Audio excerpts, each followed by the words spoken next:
श्रोतम्। ॐ आञ्जनेयो महावीरो हनुमान् मारुतात्मजः तत्त्वज्ञानप्रदः देवी मुद्रा प्रदायकः अशोकवनिकाच्छेत्ता सर्वमायाविभञ्जनः सर्वबन्धविमोक्ता च रक्षो विध्वंसकारकः परविद्यापरिहारः परशौर्यविनाशनः परमन्त्रनिराकर्ता परयन्त्रप्रभेदकः सर्वग्रहविनाशी च भीमसेनसहायकृत् सर्वदुःखहरः सर्वलोकचारी मनोजवः पारिजातद्रमूलस्थः सर्वमन्त्रस्वरूपवान् सर्वतन्त्रस्वरूपी च सर्वयन्त्रात्मकस्तथा कपीश्वरो महाकायः सर्वरोगहरः प्रभुः बलसिद्धिकरः सर्वविद्यासम्पत्प्रदायकः कपीसेनानायकश्च भविष्यचतुराननः कुमार ब्रह्मचारी च रत्नकुण्डलदीप्तिमान् सञ्चलद्वालसन्नद्वलम्बमानशिखोज्ज्वलः गन्धर्वविद्यातत्त्वज्ञो महाबलपराक्रमः कारागृहविमोक्ता च शृङ्खलाबन्धमोचकः सागरोत्तारकः प्राज्ञो रामदूतः प्रतापवान् वानरः केसरीसुतः सीताशोकनिवारकः अञ्जनागर्भसम्भूतो बालार्कसदृशाननः विभीषणप्रियकरो दशग्रीवकुलान्तकः लक्ष्मणप्राणदाता च वज्रकायो महाद्युतिः चिरञ्जीवी रामभक्तो दैत्यकार्यविघातकः अक्षहन्ता काञ्चनाभः पञ्चवक्त्रो महातपः लङ्किणी भञ्जनः श्रीमान् सिंहीका प्राणभञ्जनः गन्धमादनशैलस्थो लङ्कापुरविदाहकः सुग्रीवसचिवो धीरः शूरो दैत्यकुलान्तकः सुरारचितो महातेजा रामचूडामणिप्रदः कामरूपी पिङ्गलाक्षो वार्धिमेनाकपूजितः कबलीकृतमार्ताण्डमण्डलो विजितेन्द्रियः रामसुग्रीवसन्धाता महिरावणमर्दनः स्फटिकाभो वागधीशो नवव्याकृतिपण्डितः चतुर्बाहुर्दीनबन्धुर्महात्मा भक्तवत्सलः सञ्जीवननगाहर्ता शुचिर्वाग्मी दृढवतः कालनेमि प्रमथनो हरिर्मर्कटमर्कटः दान्तः शान्तः प्रसन्नात्मा शतकण्ठमदापहृता योगी रामकथालोलः सीतान्वेषणपण्डितः वज्रद्रष्ट्रो वज्रनखो रुद्रवीर्यसमुद्वः इन्द्रजितप्रहितामोघ ब्रह्मास्त्रविनिवारकः पार्थध्वजाग्रसंवासी शरपञ्जरभेदकः दशबाहुर्लोकपूज्यो जामवत प्रीतिवर्धनः सीता समेत श्रीराम पादसेवा धुरन्धरः इत्येवं श्रीहनुमतो नाम्नामष्टोत्तरं शतम् यः पृष्ठेत् शृणुया नित्यं सर्वान् कामान् वाप्नुयात् इति श्रीमदाञ्जनेयाष्टोत्तरशतनाम स्तोत्रम्। सभी को जय जय हनुमान, जय श्री हनुमान। हनुमान जी जो हैं वो शिव जी के अवतार हैं।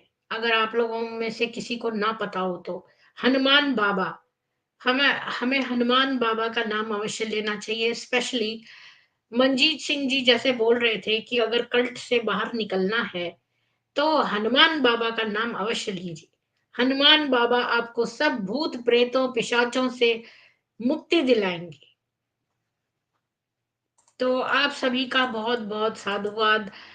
और किरण कौर जी, दुष्यंत कुमार जी, सच्चिदानंद अभ्यंकर जी, इंदिरा जी, अम, संदीप पटेल जी, उर्मिला गोयल जी, सरोज भट्ट जी, प्रेमनाथ जी, अमित जी, अम, पोपट भाई नकरानी जी, प्रमिला सिंह जी, डव जी, आरती शर्मा जी, रवि राज जी, एस के बारीक जी, स्वामी जी, आप सभी को बहुत बहुत बहुत साधुवाद।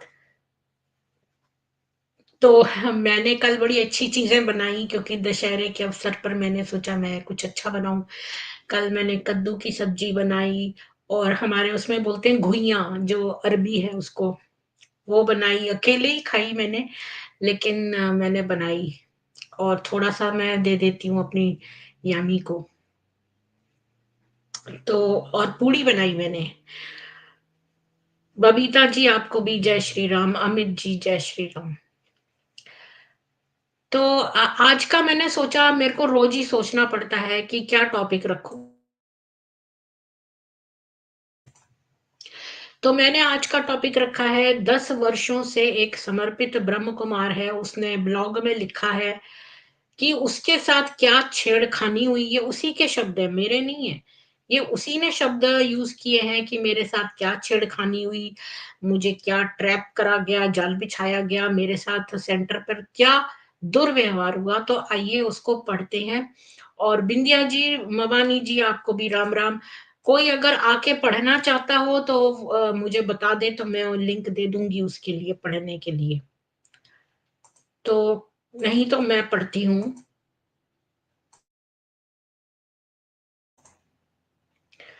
तो जैसा मैंने पहले कहा है कि ये जो ब्लॉग है, इन लोगों ने बहुत कोशिश करी कि इस ब्लॉग को किसी तरह खत्म कर दिया जाए, लेकिन ये जो ब्लॉग है ये नहीं खत्म हुआ। और देखिए, यही है flirting, fishing and sub centre abuse. इसी को मैंने दोबारा से यहाँ पर हिंदी में ट्रांसलेट कर दिया है। और मैं दोनों रखती हूँ, अगर हिंदी नहीं समझ में आए तो इंग्लिश पढ़ लो, इंग्लिश समझ नहीं आए तो हिंदी पढ़ लो। तो ये कोई है, इसका डीपी है CS 1979। इसने 5 मई 2019 को ये लिखा, अपना अनुभव यहाँ पर। ये ब्लॉग सारे XB के शेयर करते हैं। कुछ महीनों से 1 साल में पूरी तस्वीर देखी। मेरी कहानी ये है, मैं अपना CA पूरा करने के बाद नौकरी के लिए अपने गांव के घर से शहर में एक नई जगह पर चला गया था। ये एक पुरुष है जो लिख रहा है, CS 1979 इसका डीपी है। ये इसने चार्टर्ड अकाउंटेंसी करी, और उसको पूरा करने के लिए इसने नौकरी के लिए शहर में आ गया गांव से। मैंने अपने परिवार, पत्नी, बच्चे, माता पिता को एक शहर की सीमा से लगे गांव में छोड़ दिया था। मैं नियमित रूप से संपर्क में रहता हूँ और अपने लोगों से मिलता रहता हूँ। शहर में आने से पहले के महीनों में मेरा एक्सीडेंट हो गया था और मेरा जबड़ा घायल हो गया था, लेकिन कुछ हफ्तों में ठीक हो गया। नए शहर में मेरा काम अच्छा था, हालांकि एक दिन सुबह सुबह मुझे मुंह में इतना दर्द हुआ और लगभग बेहोश होने लगा।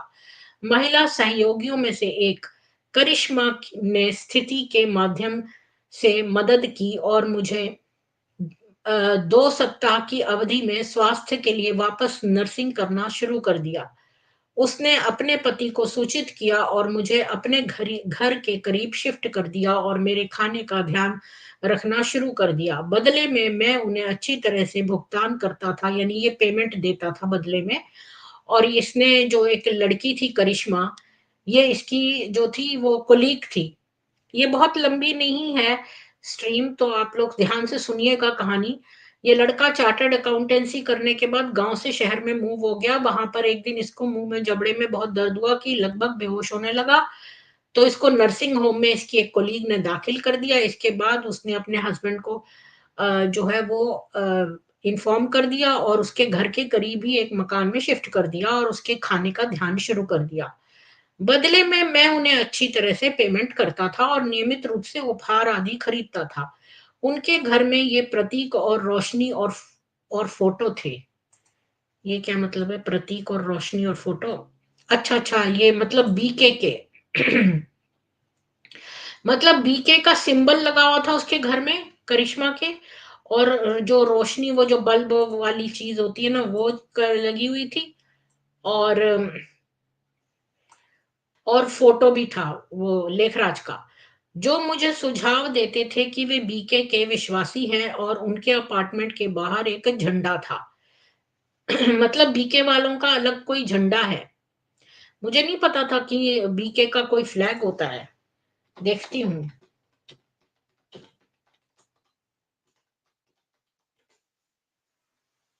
अच्छा, ये देखिए, ये है बीके का फ्लैग। ये दिख रहा है आपको? ये है बीके का फ्लैग। तो ये बीके का फ्लैग है, माउंट आबू में लगा है ये। मुझे याद है कोई पैनल पे आया था, तो उसने कहा था, वो सेंटर इंचार्ज थी, वो अपने सेंटर पे लगाना चाहती थी, तो सब मना कर दिया। कुछ ही लोगों को अलाउड है ऐसा फ्लैग फ्लैग लगाना, जो बहुत ऊंचे ऊंचे उस पर हों। तो उसके घर में प्रतीक और रोशनी और फोटो थे, जो मुझे सुझाव देते थे कि ये बीके के विश्वासी हैं, और उनके अपार्टमेंट के बाहर एक झंडा था। वे मुझे शिवानी के एक व्याख्यान ले गए, और मैं बात से आश्वस्त नहीं था। बाद में पति की बहन, जो एक उत्साही बीके है, आई और मुझे बीके के बारे में ब्रेन वॉश करना चाहती थी, जिसे मैंने विनम्रता से मना कर दिया। यानी जो करिश्मा है, उसकी ननद, जो एक बहुत ज्यादा बीके थी, उसने इसका ब्रेन वॉश करने की कोशिश की, लेकिन इसने पोलाइटली रिफ्यूज कर दिया। इस बीच भोजन आया, और मेरा उपहार देना जारी रहा। कई बार तो ये लोग उपहार लेते रहे, इन्होंने कभी उपहार रिफ्यूज नहीं किया। कई बार मैंने देखा कि करिश्मा अपने पति को जाने बिना किसी अन्य व्यक्ति के साथ फ्लर्ट कर रही थी, और क्योंकि वह एक अमीर व्यक्ति था, तो इसने कई बार ये भी नोटिस किया कि ये लड़की अपने हस्बैंड के पीछे ना और आदमियों से, अमीर आदमियों से फ्लर्ट करती थी। कार्यालय जाने के लिए उसकी बहुत सारी यात्रा अमीर आदमी द्वारा की गई थी। अच्छा, मतलब ये ऑफिस जाने के लिए उस अमीर आदमी की गाड़ी वगैरह में जाती थी। मुझे भी फायदा हुआ। एक दिन मैंने उसकी छेड़खानी पर आपत्ति जताई, जो मैंने देखा कि बुरा था, और उसने मेरे साथ लड़ाई करी। यानी कि जब ये इतनी छेड़खानी उसके साथ करती थी, लेट्स सी कि छेड़खानी के लिए इन्होंने क्या वर्ड यूज किया है। तो one day I objected to her flirting, which I saw was bad, and she fought with me. यानी कि इसने एक छेड़खानी देखी जो बुरी थी। मतलब थोड़ी बहुत होती तो ये कभी टोकता नहीं, लेकिन वो ज्यादा बुरी थी, इसलिए उसने आपत्ति जताई। तो मैंने देखा कि वो बुरा था, और उसने मेरे साथ लड़ाई की। मैंने वहां से जाने और कहीं और जाने की धमकी दी। तुरंत वह मेरे पैरों पर गिर जाती है, और कहती है कि वह उस अमीर आदमी से कभी संपर्क नहीं करेगी, और इसलिए खाना आता रहता है, और भोजन के लिए मेरा उपहार और पैसा, जो कि खाना पकाने या नौकरानी रखने से भी अधिक था। किसी तरह इस परिवार ने अपनी सच्ची बीके प्रथाओं को कभी नहीं छोड़ा, और मुझे संदेह है कि वे उस बहन को छोड़कर सच्चे अनुयायी थे, मेरे पास के एक स्थान पर अपनी नौकरी बदल दी, जिसमें इतनी यात्रा की आवश्यकता नहीं थी। अब मुझे लास्ट वाली लाइन समझ में नहीं आई, मैं भी देखती हूँ। तो ये कौन थी जो जाती थी? करिश्मा। अच्छा, तो मेरे को ये समझ में आया है कि करिश्मा एक आदमी के साथ जो है वो ऑफिस जाती थी, तो वो क्या करती थी, वो अमीर आदमी था, तो वो उससे बड़ा फ्लर्ट करती थी। तो एक दिन बहुत ज्यादा बुरी तरह फ्लर्ट कर रही थी, तो इसने कुछ टोका टाकी की, तो उसने इससे लड़ाई कर ली। और उससे लड़ाई कर ली, तो इसने कहा कि ठीक है, तो मैं जो है वो मैं यहाँ से चला जाऊंगा। तो ये सुन के इसने इसके पैरों में गिर गई। तो ये वाली बात मुझे समझ में नहीं आई कि ये पैरों में क्यों गिर गई। तो अगर अजय जी होते तो समझा देते, वो समझ जाते हैं चीजें बड़ी जल्दी। तो वो पैरों में गिर गई, और उसने कहा कि वो अमीर आदमी से कभी संपर्क नहीं करेगी, और इसलिए खाना भी आता रहा, और ये भोजन के पैसे भी देता रहा, और भोजन और उपहार भी देता रहा। अगर ये नौकरानी रख लेता, तो इसको चीपर पड़ता। तो यही बात है ना, हम लोग हिंदू क्या करते हैं, हम दूसरों का जो है वो उपहार ले लेते हैं, या उनका कोई खाना ये सब, और हम सोचते हैं चलो हम उपहार दे देंगे, कुछ किसी और तरह से पे कर देंगे, पर ऐसा नहीं करना चाहिए। यहाँ लोग बड़े स्ट्रिक्ट हैं इस बात में, ये नहीं करते कि हाँ ठीक है तुम इस तरह से दे रहे हो तो हम तुम्हें दूसरी तरह समझ देंगे, वो डायरेक्ट रखते हैं। अब अगर इस आदमी ने नौकरानी रखी होती तो ज्यादा अच्छा होता मेरे ख्याल में। तो अभी मैंने पूरा नहीं पढ़ा है। सरोज जी कह रही है गुमराह कर रही थी, तो ये बात नहीं समझ में आई सरोज जी कि वो पैरों पर क्यों गिर पड़ी जब उसने कहा कि मैं तो अपना जो है यहाँ से चला जाऊंगा।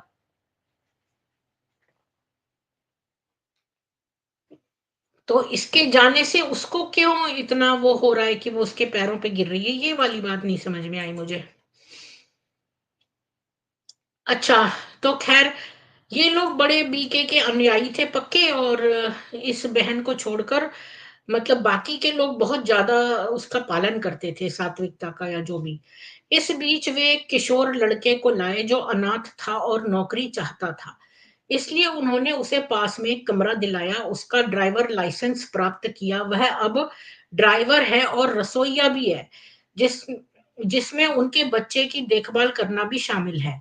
यानी देखो, इन्होंने एक अनाथ बच्चे को लिया, उसको जो है ड्राइवर लाइसेंस दिला के उससे 3 काम लिए। कौन से 3 काम? ड्राइवर का, रसोइये का और केयर गिवर का, मतलब आया वाला बच्चे की। यानी 3 बंदों की सैलरी का काम इससे लिया अनाथ लड़के से। तो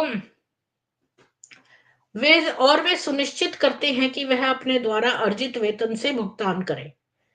वह इसका आनंद ले रहे हैं। अर्जित वेतन से भुगतान करे मतलब ही pays for the salary he earns. अच्छा, मतलब कि वो अपने वेतन से उस कमरे का किराया और ये सब भी दे रहा है, और ये लोग उसको फ्री में रसोईवे का काम, ड्राइवरी का काम और आया का काम करा रहे हैं। और ये जो आदमी बीमार है जो लिख रहा है CS 1979, ये इसको लगता था कि उस लड़के को एक्सप्लॉइट किया जा रहा है। तो ये कह रहा है कि वे उसका आनंद ले रहे हैं, लेकिन मुझे लगता है कि उनका इस्तेमाल किया जा रहा है। जल्द ही करिश्मा की छेड़खानी शुरू हो गई, और मैंने इस तरह के परिवार से दूर जाने का फैसला किया जहां वे शोषक हैं, और जब भी मैं उपहार नहीं देता या पैसे नहीं देता तो उनका व्यवहार अप्रिय हो जाता था। उन्होंने हमेशा मरने या गंभीर चिकित्सा समस्याओं की शिकायत व जीवन का आनंद लेना जारी रखा। तो अच्छा, मतलब कि वो ये कंप्लेन करते थे कि अरे वो तो मर रहे हैं, उनको बड़ी मेडिकल प्रॉब्लम है, और वो अपनी एंजॉय करते थे लाइफ, और वो जब भी ये पैसा और कभी उपहार नहीं देता तो उनका मुंह बन जाता था। मतलब वो चाहते थे कि ये देता रहे। मुझे लगा कि मतलब इसने सोचा कि मैं दूर चला जाऊंगा क्योंकि ये उसको मतलब अब्यूज कर रहे हैं। मुझे लगा कि मुझे उनके सिस्टम का हिस्सा बनने के लिए ब्रेन वॉश किया गया था, और कभी भी बाहर निकलने की हिम्मत नहीं थी। अंत में यही हुआ, मैं उस जगह से दूर चला गया। छेड़खानी अब 3 या 4 पुरुषों के साथ है, और मुझे पता है कि परिवार जो भी भुगतान करने के लिए तैयार है उससे पैसे लेने में विश्वास करता है।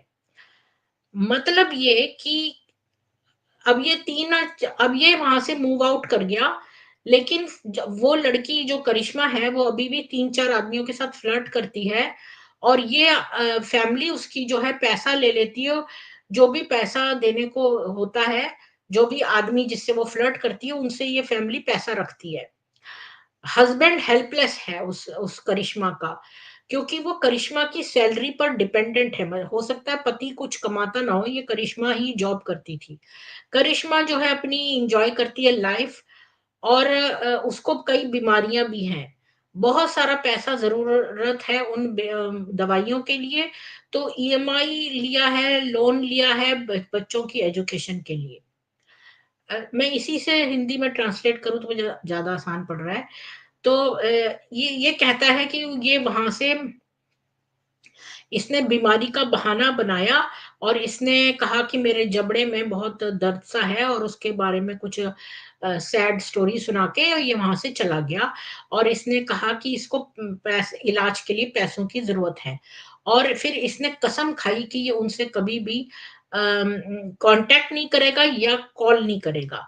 लेकिन इसको करिश्मा के कॉल आते रहे, जो जानना चाहती थी कि ये ठीक है कि नहीं। थोड़े समय बाद जो है कॉल्स आनी बंद हो गई, लेकिन इसके अंदर एक अंडरलाइंग फीलिंग थी कि वो वापस आएगी और हेल्प करेगी, लेकिन ऐसा कभी नहीं हुआ।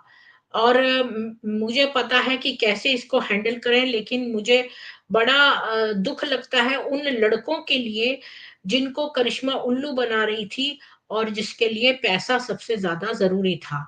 और मैं उदास और लोनली भी फील करा कुछ हफ्तों तक, और अब मैं रिकवर कर रहा हूँ। लेकिन अ, मैं चाहता हूँ बीके के जितनी भी चीजें हैं मेरे सिस्टम से चली जाएं, और उनका ये कांस्टेंट कर्मा का जो चीज है, और वो मेरी वाइफ से बिल्कुल भी जो है टच में ना रहे। और मुझे लगता है मेरे ऊपर कुछ वशीकरण किया गया है। और मैं जानना चाहता हूँ यहाँ पर कोई ऐसा है जिनके साथ सेम प्रॉब्लम हुई है, या उनकी फैमिलीज़ ने के साथ, जिन्होंने इस तरह लोगों से छुटकारा पाया है। तो देख लो, ये इसकी कहानी थी, और इसको भी लगा कि इसके साथ कुछ न कुछ हिप्नोसिस हुआ है। और वो करिश्मा जो है, इसने 3-4 बंदे बनाए थे, उनके साथ फ्लर्ट करती थी और उनसे फैमिली पैसा लूटती थी। करिश्मा मैरिड औरत थी, लेकिन पति उसका हेल्पलेस था। और ये जो बीके करिश्मा है, तो ये लोग इस तरह से भी करते हैं आदमियों को फंसाने का काम। ये कह रहा है कि मैं तो अक्लमंद था, मैं तो चला गया, पर मुझे दुख लगता है उन लड़कों का। तो ये है। और फिर ये इस पे लड़की जो एक्स बी के है, इसने इसका जवाब ये दिया है कि जमीन पर बीकेवाद की वास्तविकता का एक अद्भुत स्नैपशॉट क्या था। क्या वे गीता पाठशाला चला रहे थे? अब ये उससे पूछ रही है कि ग्राउंड वर्क क्या था, कि क्या वो गीता पाठशाला चला रहे थे, कि क्या उनका कोई लोकल सब सेंटर या प्राइवेट हाउस या अपार्टमेंट था। और आप फ्लर्टिंग को डिफाइन कर सकते हो, ये एक एक्यूजेशन है जो कई बी के बहनों पर लगा है, 40 साल से एटलीस्ट। मतलब इतने लोगों ने इन पर लगाया है, तो आपकी डेफिनेशन क्या है फ्लर्टिंग की?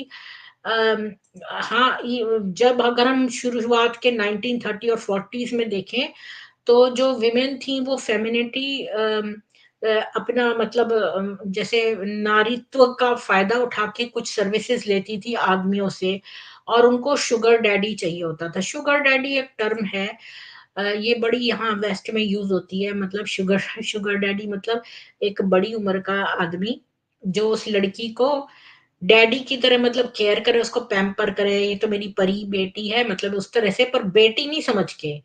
मतलब सेक्सुअल तो रखे रिलेशनशिप, लेकिन उसको चीजें बहुत प्रोवाइड कराए। उसको कहते हैं शुगर डैडी। मतलब उसने उसके ऊपर खूब खर्चा करके और उसका सामान लाए उसके लिए, वो उसको कहते हैं शुगर डैडी। तो ये बोल रही है कि क्या वो गीता पाठशाला चला रहे थे, और क्या 40 और 30 के दशक में भी पुरुष से सेवाएं प्राप्त करने के लिए अपने स्त्री तत्व का उपयोग करने वाली महिलाएं और शुगर डैडी को लक्षित करना। हाँ, हम इस बात से सहमत होंगे। अरे, यहाँ से पढ़ रही थी। हाँ, हम इस बात से तो सहमत होंगे कि जो ब्रह्म कुमारियाँ हैं, ये हिप्नोसिस में तो डील करती हैं, पर इनका कोई स्पिरिचुअलिस्टिक एलिमेंट भी है, या स्पिरिट्स से, मतलब ये भूत प्रेतों से भी इनका कुछ है। और हिप्नोसिस जो है वो इसलिए करती हैं ताकि आपको रिलैक्स कर दे, ताकि आप खुल के जो है उनके साथ रिलेशनशिप बना लो, उनके भूत देव के साथ, भूत देवता के साथ, और माइल्ड पोजेशन में आ जाओ। मेरा कंक्लूजन है कि ब्रह्म कुमारियां की जो भूत वाली भूत देवता की जो स्पिरिट्स हैं, वो पैरासिटिकल हैं, यानी कि वो दूसरों के ऊपर फीड करती हैं, जो उनके फॉलोअर्स हैं उनकी एनर्जी पे फीड करती हैं। और खाली पैसों पर ही नहीं बल्कि मुफ्त के श्रम पर भी फीड करती हैं। और वो हाँ, अ, उनके साथ प्रैक्टिस करने से आप इंटॉक्सिकेशन अ, मतलब उनसे उनके साथ रहने में आप बहुत एक हाई फील करोगे, या जैसे लोग ड्रग्स में फील करते हैं ना, बड़े उस स्टेट में रहते हैं, ऐसे ही आप रहोगे। तब आप इंडोक्ट्रिनेटेड और कल्ट में इवन गहरे घुसते जाओगे। और वो इसी तरह की बहनों को यूज करते हैं ताकि आप जैसे लोगों को सक इन कर सके। और थैंक गॉड कि आप वहां से एस्केप कर गए, जिससे पहले आपका जीवन और आपकी फैमिली डिस्ट्रॉय होती, और वो तो आपसे सब कुछ ले लेते। पर लेकिन ऐसा लगता है कि ये वुमन जो है ये अनएथिकली बिहेव कर रही है बीके स्टैंडर्ड से भी, और इसकी हेडक्वार्टर में रिपोर्ट होनी चाहिए। भाई अगर किसी एक से पीछा छुड़ाना है तो उनकी रिपोर्ट कर दो उसके सीनियर्स से। फिर अम, वो उस आपके केस को देखकर और बी के पॉइंट ऑफ व्यू से उसको वो करेंगे। तो ये तो इस लड़की का सुझाव था। मतलब ये कहती है कि भूत देवता और हिप्नोसिस का ये लोग साफ साफ इस्तेमाल करते हैं और आप जैसे लोगों को इसमें खींच लेते हैं, और ये तो बहुत अच्छा हुआ कि आप वहां से बच गए। और अगर करिश्मा जैसी लड़की जैसा ये कर रही है तो इस लड़की को लगता है कि ये बीके स्टैंडर्ड से लो बिहेव कर रही है, और इसकी शिकायत अगर सीनियर से कर दी जाए तो ये इसका ठीक हो जाएगा। धन्यवाद। तो फिर इसने लिखा है आगे, ये बी वल लक्ष्मी है, हो सकता है कि ये एक ब्रह्म कुमारी हो। ये कह रही है बाबा, हाँ देखा ये ब्रह्म कुमारी है, बाबा बच्चों से बार बार अनुरोध करते हैं कि कांटों से फूल बनो। कांटों जो लोग बुराई करते हैं के रूप में परिभाषित किया गया है, यह कांटों से फूल बनना नंबरवार हो रहा है। इसका मतलब है कि हर एक को कांटों से फूल बनने में अपना अपना समय लगता है। स्थिति एक राजमार्ग की तरह है जहां आप सभी प्रकार के वाहन को अलग अलग गति से चलते हुए पाएंगे। यदि कोई राजमार्ग छोड़ देता है क्योंकि उसने कुछ वाहनों को धीमी गति से चलते देखा है, तो यह उसकी पसंद है, लेकिन बड़ी तस्वीर में यह किसी भी उद्देश्य की पूर्ति नहीं करता है, क्योंकि अभी धीमी गति से चलने वाले अपना कर्म खाते या संस्कार के कारण ऐसा कर रहे हैं, और वे बाद में बदल सकते हैं जब कर्म खाता तय हो जाता है, और जब वर्तमान परिस्थितियां बदलती हैं और वे दूसरों से भी आगे निकल सकते हैं। तो ये बीके वाली जो है ये इतनी तेज है ब्रह्म कुमारी, इसने इस बात के लिए कहा इसको कि देखो ये जो जीवन है ये एक राजमार्ग की तरह है, बहुत तरह की गाड़ियां चल रही हैं। अब इसने इसको एक उपमा दी कि भाई तुम तो एक गाड़ी की तरह हो, और तुमने देखा कि दूसरी गाड़ी जो है वो धीमी चल रही है, तो तुमने उसकी रिपोर्ट कर दी और तुमने राजमार्ग छोड़ने का फैसला कर लिया। लेकिन ये तो सब गाड़ियां अपनी गति से जा रही हैं, तुम अपनी गति से जाओ, मतलब राजमार्ग मत छोड़ो, यानी बीके तुम मत छोड़ो। और जो जैसा कर रहा है वो तो अपनी लाइफ है उसकी, ये उसको ये एडवाइस दे रही है। तो फिर इस बात के लिए इसने लिखा, जो बीके वाली है, एक्स बीके लड़की, इसने कहा, और इसलिए जैसा कि आपके लिए एक और प्रश्न है, क्या ऐसा व्यवहार स्वीकार्य है? कमजोर और नवागतकों को शोषण से बचाने के लिए बीकेडब्ल्यूएसयू क्या करता है? इस तरह की सुरक्षा के लिए क्या और कहाँ व्यवस्था है? क्या गलत काम करने वालों को दंडित किया जाता है, और यदि ऐसा है तो कैसे? और क्या पीड़ितों को उनके नुकसान और क्षति के लिए मुआवजा दिया जाता है? तो ये कह रही है ऐसा व्यवहार हुआ ही क्यों बीके में, और अगर ऐसा हुआ भी है तो उसका क्या कोई सजा है, और दी जाती है तो वो क्या सजा है, और विक्टिम को क्या उसका नुकसान के लिए मुआवजा दिया जाता है? क्या होगा अगर किसी को पता चलता है कि सभी यातायात, अब इसने इसी का उदाहरण जो यातायात का लिया है उसी को बोल रही है कि क्या होगा अगर किसी को पता चलता है कि सभी यातायात धीमी गति से जा रहे हैं और सड़क इतनी अवरुद्ध है कि कोई भी तेजी से नहीं जा सकता, वास्तव में कि सतह इतनी असंतोषजनक है कि उच्च गति असंभव है, और इसके बहुत दूर तक पहुंचने के बाद आपको पता चलता है कि इसकी कोई मंजिल नहीं है लेकिन बस गोल गोल घूमता रहता है, तब क्या करना चाहिए? ये कह रही है कि ये राजमार्ग कहीं नहीं जा रहा है, ये गोल गोल घूम रहा है। और फिर आगे इसने लिखा है, जो ब्रह्म कुमारी है, इसने इस बात का लिखा है, यदि ऐसी स्थितियाँ हैं तो ये अत्यंत दुर्लभ है, जो मुझे अब आपसे पता चला है। मैंने बीके के साथ लगभग 20 वर्षों के जुड़ाव में ऐसी कोई स्थिति नहीं देखी है। यदि ऐसा होता है, जैसा कि किसी भी गठन में होता है, तो बीके भी इसे सँभाल लेंगे और साथ ही कोई भी कर्म कानून से नहीं बच सकता है। इस संगम युग में जब कोई अपने कर्तव्य को समझता है, तो वह दूसरों को नहीं देखेगा, लेकिन जल्द से जल्द फूल बनने के अपने कर्तव्य को ध्यान में रखेगा, क्योंकि यह उसके हित में है। जो ध्यान केंद्रित करता है वह बड़ा और बड़ा दिखाई देगा, और जो सरसों के आकार का है वह एक दुर्गम पर्वत की तरह प्रतीत होगा। इसके विपरीत यदि कोई बीके ज्ञान के अनंत पहलुओं पर ध्यान केंद्रित करता है, तो पहाड़ के आकार की चीजें भी सरसों के बीज की तरह हो जाएंगी। मेरे पास एक सूत्र है जो मुझे संतुलित रहने में मदद करता है। यदि कोई बीके सिस्टम में सिखाई गई बातों का अभ्यास नहीं करता है, तो यह उसकी पसंद है और उसका हारना है, और जो कोई अभ्यास करता है तो ये उसकी पसंद और उसका लाभ है। तो इसने बेसिकली उसको बोल दिया कि भई, जब इसने कहा ना कि राजमार्ग गोल-गोल है, तो इसने कहा भई यहाँ तो जो पहाड़ जैसी दुर्गम चीज़ें भी हैं, अगर आप ब्रह्म कुमारी फ़ेथ में आओगे तो वो सरसों की दानी की तरह सरल हो जाएँगी। और यहाँ पर तो इसने एक चीज़ याद रखी है कि अगर आप इस सिस्टम में रहोगे और उसका अभ्यास करते रहोगे, तो फिर वो आपको फ़ायदा होगा, नहीं करोगे तो आपको नहीं होगा।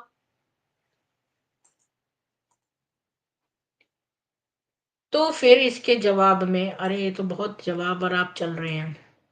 मुझे नहीं पता आप कितने इंटरेस्टेड हैं इनके जवाब सुनने में। तो ये कह रहा है 20 साल आपको 1999 में वापस ले जाते हैं, जिससे आपके लिए हमारे दृष्टिकोण से चीज़ों को देखना और समझना मुश्किल हो जाता है। अम जो कि 1980 और 1970 के दशक में वापस चला जाता है। उदाहरण के लिए वर्ष 2000 की विफलता के बाद वे नरम हो गए और विश्व के अंत की भविष्यवाणियों को संपादित किया। आपको पता है, इन्होंने इनकी मुरली कहती थी 2000 में प्रलय आएगी, लेकिन नहीं आई, तो इन्होंने मुरली में संशोधन कर दिया। आपको पता नहीं होगा कि 2-3 साल में विनाश से पहले सब कुछ बलिदान करने का प्रोत्साहन कितना प्रचलित था। क्या आप तब एक पक्के बीके थे, या सिर्फ संपर्क में परिधि पर, या शायद अपनी माँ के माध्यम से एक बच्चे के रूप में? क्या आप एक पक्के बीके हैं जो आप अब एक भवन के केंद्र में रहती हैं? आपके दृष्टिकोण को समझने में हमारी मदद करने के लिए एक महत्वपूर्ण प्रश्न है। उदाहरण के लिए बीके नेतृत्व ने बाल शोषण, विवाद, विभिन्न आत्महत्याओं, विभिन्न अपराधों, वित्तीय और हिंसक लोगों सहित वीज़ा धोखाधड़ी का प्रोत्साहन, एक नेता द्वारा उस वेबसाइट को नष्ट करने के लिए अदालत के मामले को कैसे सँभाला? जिनमें गुप्त विवाह था और दादियों द्वारा समर्थित रिश्ते और इतने पर, दशकों से सेक्स विलासिता आदि के लिए व्यवस्था का दोहन करने वाले केंद्र प्रभारी इसके विपरीत सुझाव देता है। तो ये कह रही है ना कि भई कानून से तो कोई बच नहीं सकता, तो इस लड़की ने जो एक्स बी के है, इसने कहा कि आप तो बहुत पुराने समय से हैं, तो आप क्या समर्पित थीं या बाहर थीं? ये बहुत महत्वपूर्ण बात है। और जो इतने सारे आप कह रही हैं कि कानून से बच नहीं सकता, तो इतने आत्महत्याएँ हो गई, मोलेस्टेशन, सेक्स, और दादियों ने गुप्त रूप से विवाह का समर्थन दिया, और ये सब बातें तो वो कैसे हो रही हैं फिर? तो इसका क्वेश्चन बहुत अच्छा है आंसर। यह मेरी राय है कि दूसरों को नहीं दिखना, सिस्टम में कमियां नहीं देखना, न पूछना और मुश्किल सवालों के जवाब न देना, ऐसी घटनाओं की निरंतरता को छिपाने या विचलित करने का एक अच्छा तरीका है। मैंने आपसे बीकेवाद के भीतर आपकी स्थिति या एक्सपोज़र के बारे में काफ़ी पूछा। उदाहरण के लिए, आप केंद्र प्रभारी या वरिष्ठों के कितने करीब हैं, आप कितने शामिल हैं? मेरा सुझाव है, यदि आप होती तो आपके बीके से परिवारों और विवाहों को विभाजित करने से लेकर केंद्रों में क्षुद्र मुद्दों तक की समस्याओं की निरंतर धारा के बारे में पता होता। पैसे देने के दबाव के बारे में भी यही बात है। मैं आप पर हमला नहीं करना चाहती, लेकिन साथ ही आपको उस वास्तविकता को देखना और स्वीकार करना होगा जो हमने देखा है और अनुभव किया है। तो इसने बड़ा अच्छा आंसर लिखा है। तो ये फिर से आंसर दे रही है कि मैं 1999 से लगातार अच्छा प्रदर्शन कर रही हूँ, क्योंकि मेरा ध्यान खुद को मजबूत करने पर है। मेरे भाभी के साथ अच्छे संबंध हैं, और एक केंद्र के पास रहती हूँ, और रोजाना अपने क्लिनिक में 10 किलोमीटर की यात्रा करती हूँ। वाह! तो ये कह रहा है ये जिसने ओरिजिनल जो अनुभव किया है ना, जिस आदमी ने जिसके जबड़े में दर्द था और जिसने ये पूरा लेख लिखा है, अब ये लिख रहा है कि कुछ जवाब पढ़ने के बाद जो मैंने सोचा था कभी नहीं आएगा और इस घटना को पास कर दिया जाएगा। मैं तर्क, भाषा, विलाप, मेरे मुद्दों के लिए पूर्व एल यानी कि ये जो एक्स बीके की सुनने की क्षमता में दृढ़ता को देखकर खुश हूँ और अन्य पर्दों पर पूर्व एल विचारों को देखा, जैसा कि मैंने अपनी पोस्ट करने के बाद देखा। कई अन्य लोग हैं जो बाहर निकलने वालों को बचाने के लिए इस मंच में महान मार्गदर्शक हैं, लेकिन मैं लक्ष्मी यानी कि वो लड़की जो ब्रह्म कुमारी है जिसने अभी लिखा है, को उन लोगों से लेम पाता हूँ रक्षा में, जो कला का भ्रामक अभ्यास करते हैं। सच है, सभी धोखेबाज नहीं हैं, लेकिन मुझे एक के साथ आना पड़ा, भाग्य या नियति। जब मैं बेहोश हो गया तो लक्ष्मी या कोई अन्य बीके मेरे साथ क्या करेगा? मुझे अच्छी तरह से प्राप्त करें और मैं आपको धन्यवाद कहूँगा और शायद दोस्त बनूँगा, ऐसा नहीं हुआ। मैंने जो कहानी सुनाई वह इस तथ्य की पुष्टि कर रही है कि एक असहाय व्यक्ति की तलाश करें, उस पल में कमजोर, मदद स्वीकार करने के लिए तैयार व्यक्ति की मदद करें और यदि व्यक्ति उदार है, अधिक करें, तो आपके रास्ते में आता है, उसे स्वीकार करें। मगर इस सिद्धांत का पालन किया जाता है तो दुनिया अच्छी होगी। अगर इस व्यक्ति को पड़ोस में करीब लाने की कोशिश करना जैसे गाय को दूध पिलाया जाता है, धूर्तता और चालाकी है।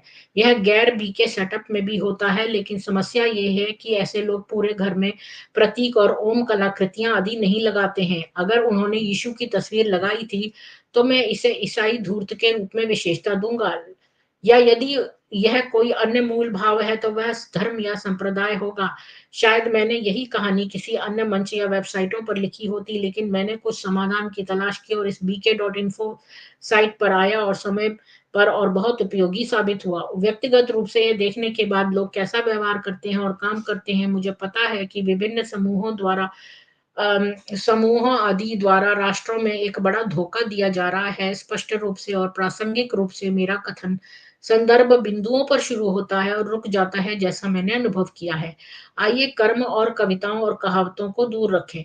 जैसा कि मैंने उस व्यक्ति के प्रयास के बारे में लिखा था जो मुझसे संपर्क कर सकता है, ऐसा हुआ। उनका नंबर ब्लॉक कर दिया गया था और मैं प्रयासों को देख सकता था, शायद ये जानने के लिए कि मैं बीमार हूं या नहीं। एक बार फिर मुझे डॉक्टर के पास ले जाने का आश्वासन देने के लिए आदि। अब और नहीं झुकेंगे। अब मुझे पता है कि मेरे पास भागने के लिए कुछ लोग हैं, जैसे लक्ष्मी। लेकिन फिर ये होगा फ्राइंग पैन में आग में या फ्राइंग पैन से कोई फ्राइंग नहीं फ्रिज में वापस। मैं बहुत हंसना चाहता हूँ, लेकिन कैसे? मुझे कोशिश करने दो। जबड़े में मेरा दर्द हालांकि अब इसकी अनुमति नहीं देगा। मैं खुशी के कुछ आंसू बहाने दो। मेरे दोस्त हैं, हालांकि मैं मिल नहीं सकता, लेकिन कम से कम समझ जाऊंगा। हरिओम, राधे कृष्ण, जय श्री राम। तो इसने कहा कि जैसा कि इसके जबड़े में दर्द हुआ और ये बेहोश हो गया, तो ब्रह्म कुमारी ताक में बैठी थी। वो आई और उसने उसकी हेल्प नहीं की कि भाई हम तुम्हारे फ्रेंड हैं, हम तुम्हारी हेल्प कर दें, बल्कि उसको शिफ्ट करा लिया अपने घर के बाहर पास में, ताकि उसको लगातार एक गाय की तरह दोहती रहे। ये इस व्यक्ति के शब्द हैं। और इसने पाया कि इन ब्रह्म कुमारियों ने इसको बहुत यूज किया।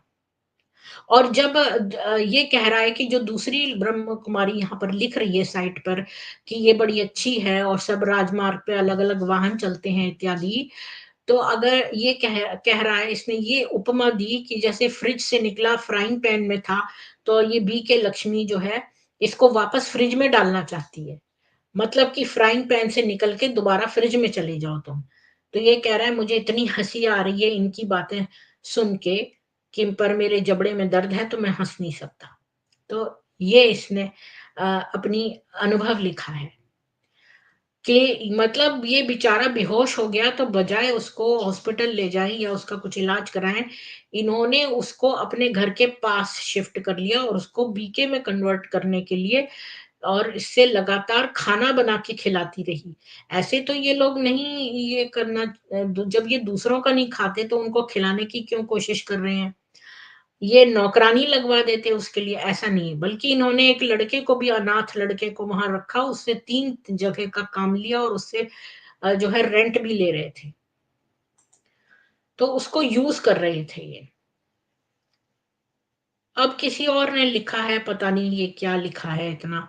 पिंक पैंथर ने लिखा है कि मैं उन लोगों के साथ आपके संक्षिप्त अनुभव की सराहना की, ये बहुत सच है। बीकेवाद के भीतर बहुत कुछ है, जो भारतीय समाज के भीतर संस्कृति द्वारा सूचित किया जाता है, यानी बीके उस संस्कृति को बदलने की कोशिश नहीं करते हैं, वे इसका उपयोग और अपने उद्देश्यों का पूर्ति के लिए करते हैं, एक ही उत्पाद, अलग पैकेजिंग। बेशक कोई भी समूह कहेगा कि व्यक्तियों के अपराध और दुष्कर्म शिक्षाओं का प्रतिनिधित्व नहीं करते हैं, लेकिन जब तक वे शिक्षाएं इस बात पर जोर नहीं देती हैं कि ऐसे व्यक्तियों को प्रतिबंधित या निलंबित कर दिया जाए, इनके दान से इनकार कर दिया जाए आदि, और उन शिक्षाओं को लागू किया जाए, बीके समान रूप से दोषी हैं उस अनैतिकता के लाभार्थी। वंडरफुल, ये बहुत अच्छी बात लिखी है इन्होंने। इन्होंने जैसे अगर हम किसी पर इल्जाम लगाएं कि फलानी दीदी ने या दादी ने हमारे साथ ऐसा किया, या ब्रह्म कुमार या ब्रह्म कुमारी ने ऐसा किया, तो तुरंत ये ब्रह्म कुमार जो यहाँ बैठे हैं ये बोलते हैं, भाई अरे ऐसे तो बुरे लोग हर जगह ही होते हैं, इसके लिए आप संस्था को तो नहीं दोष दे सकते। तो यहाँ पर इसने इसका आंसर बड़ा अच्छा दिया है कि पर आपकी शिक्षाओं में तो ये बात नहीं शामिल है ना कि भाई ऐसा मत करिए आप, और दूसरे की आपने उन पर कोई प्रतिबंध नहीं लगाया। ऐसे लोग जो हैं आपके संस्था में रह रहे हैं, आपने उन पर क्या प्रतिबंध लगाया है?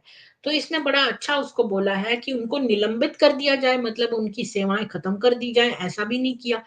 उनके दान से इनकार कर दिया जाए, लेकिन ऐसा भी नहीं किया। उदाहरण के लिए इस उदाहरण में, अब ये उदाहरण भी दे रहा है, ये करिश्मा अपने चालाक और कुटिल व्यवहार से और अपने लाभ से लाभान्वित होती है, जैसा कि इसकी एक्सपीरियंस था CS 1979 का। तो ये पिंक पैंथर ने एग्जाम्पल दिया है कि इसकी स्टोरी में करिश्मा जो है वो चालाक और कुटिल व्यवहार से लाभान्वित हो रही है। अम, वह बीके को कुछ देती है, वह अपनी आय अर्जित करने में खर्च किए गए समय के बजाय बीके के साथ अधिक समय बिताने में सक्षम है। वह दान, परिचित और उपस्थिति, अंतर्ज्ञान आदि के माध्यम से बीके समुदाय के भीतर सम्मान या स्थिति प्राप्त करती है। अब ये कह रहा है कि ये कुटिल और चालाक लड़की है जो लोगों से लाभ लेती है, मतलब ये आदमियों से फ्लर्ट करके सामान लेती है बेसिकली। और ये जो है बीके के अंदर ये एक बड़ा बड़ा सम्मान और इसको पद प्राप्त है, क्योंकि बीके, अब देखो इसने अपने घर में झंडा लगा रखा था, तो इसका मतलब ही ये है कि ये बड़े हाई पोस्ट पर है, क्योंकि बीके उन लोगों को विशेषाधिकार देने में काफी लालसा रखते हैं जो अधिक दान करते हैं। तो जो ज्यादा दान करता है वो तो वैसे भी वीआईपी कंसिडर होता है बीके में। हम जानते हैं कि बीके ऐसी चीजों के बारे में चिंतित नहीं है जिनके द्वारा पैसा कमाया जाता है। वे अक्सर कहते हैं कि बाबा की सेवा के लिए की गई ऐसी चीजें वास्तव में अच्छी हैं, क्योंकि दूसरे व्यक्ति ने अशुद्ध चीजों पर अपना पैसा या ऊर्जा बर्बाद कर दी होगी, इसलिए यह धन या कर्म को शुद्ध करना है। वाह वाह वाह वाह वाह, ये ऑरवेलियन डबल थिंक के समान है। वाह, ये तो मुझे पता ही नहीं था। तो आपको मालूम है ये क्या लिख रहा है? ये लिख रहा है कि मतलब जैसे हम कहते हैं ना कि भाई इन्होंने तो पंचम सिंह से भी पैसे ले लिए, या भाई ये तो बड़ी अजीब बात है कि इन्होंने पंचम सिंह से पैसे ले लिए। तो ये ऑरवेलियन डबल थिंक क्या है? Like a personal reflection, personal ऐसे argument, process of indoctrination in which subjects are expected to simultaneously accept two conflicting beliefs as truth। तो देखिए ये है ऑरवेलियन डबल थिंक। अब आपको पता चला ये डबल थिंक क्या चीज है। ये कह रहा है कि एट अ टाइम आप ये भी कहो कि सूरज जो है वो पूरब से निकलता है और पश्चिम से निकलता है, ये भी कहो। इसको कहते हैं double think, Orwellian double think. मतलब डबल थिंक ही बोल सकते हो आप। ये एक डॉक्ट्रिनेशन है जिसमें आप दो कन्फ्लिक्टिंग थ्योरीज पर एक साथ बिलीव कर सकते हो। ऐसे तो ये बोलते हैं हम देवता हैं और जो है हम लौकिक का पैसे जो है शूद्र का गंदी तरह से कमाए हुए को हम छूना नहीं चाहते, उनका खाना नहीं खाना चाहते, लेकिन पैसा जो है वो अशुद्ध है, उसको हम शुद्ध कर देंगे। ये है कॉन्फ्लिक्टिंग, मतलब जहां तुम्हारा फायदा हो रहा है उस चीज को ले लो, चाहे वो तुम्हारी पहली थ्योरी से कॉन्फ्लिक्टिंग ही क्यों ना हो। इसे कहते हैं स्वार्थ की चरम सीमा मेरे हिसाब से। तो आप बताना आपका क्या कहना है। और अब आगे लक्ष्मी ने लिखा कि मेरे पास एक सूत्र है, तो ये आपके एहसास से ज्यादा सच है, इसे पलटे। यदि कोई बुनियादी नैतिकता और सामाजिक रीति रिवाजों का पालन नहीं करता है, तो जिस धर्म को वे कहते हैं कि वे संबंधित है, वैधता खो देता है। यदि कोई बुनियादी नैतिकता और सामाजिक रीति रिवाजों का पालन करता है, तो वे जिस धर्म से संबंधित है, उसे वैधता प्राप्त होती है। इसे अगले चरण पे ले जाएं। सभी धर्मों में अच्छे लोग और डिक हेड और अन्य मिश्रित अपराधी, क्षुद्र और मजाए शामिल हैं। निष्कर्ष, बस एक अच्छा इंसान बनो, बाकी गौड़ है। मैं आपको बौद्ध कलामा सूत्र का उल्लेख करता हूँ, जहाँ कलामा कबीला, जिसका गांव लोकप्रिय मार्गों के चौराहे पे और कई गुजरने वाले आध्यात्मिक शिक्षकों द्वारा दौरा किया जाता है, बुद्ध से पूछते हैं कि उन्हें इन शिक्षकों को बढ़ावा देने वाली विभिन्न शिक्षाओं के बीच भेदभाव कैसे करना चाहिए। अरे वाह! अब तो इनकी इनकी बातें हैं। चलो इसी 1979 का भी पढ़ लेते हैं, क्योंकि इसका तो लेख ही है। ये कह रहा है, पिंक पैंथर और अन्य पूर्व बीके जो बाहर निकलने का मार्गदर्शन करते हैं, आप इस मंच के स्तंभों में से एक हैं, क्योंकि मैं आपकी पोस्ट पढ़ता हूँ और अधिक मार्गदर्शन प्राप्त करने के लिए प्रोत्साहित महसूस करता हूँ।